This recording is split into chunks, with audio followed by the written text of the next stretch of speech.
in the order may be lifted on that date. So I think starting on Monday, when this executive order takes effect, or Sunday night that is, WeChat and TikTok users will still, it sounds like they will still be able to use the apps, but as Eamon said, they will not be able to receive software updates, and they may not be able to download it. So there may not be new users. So you might actually see a rush.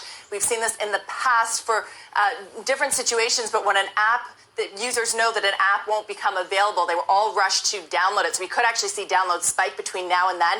The implication, though, is no software updates. We've actually seen a similar thing with Huawei. Remember, that's a big Chinese company that has also been right in the middle of this trade war. They stopped receiving updates from Android, and that has really hurt their business, not being able to update their smartphone, which is a huge business for them with that Android operating system. So we could also see plausibly big hits to WeChat, Tencent, the WeChat parent, and TikTok if users are no longer to receive updates. But Andrew, earlier you said that WeChat is like water in China because everyone uses it.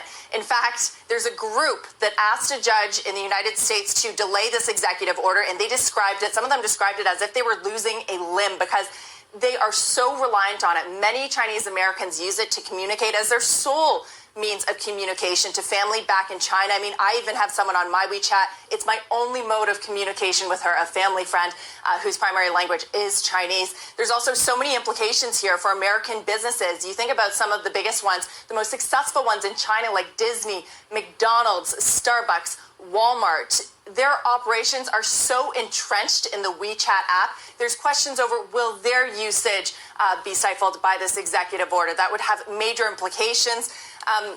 There's also, guys, perhaps the biggest one will be on Apple and Android. And I know you guys were talking about this earlier as well, but if Apple and Android cannot update their operating systems or even host these apps on their platforms, will users turn away in China? Right now, as I look through these guidelines, as you guys are too, they say that they are not going to be able to access it in the U.S. So it sounds like, at least for Apple and Android, they'll be able to give users WeChat over their Chinese app stores, guys. But also, just one more implication, a payments implication here.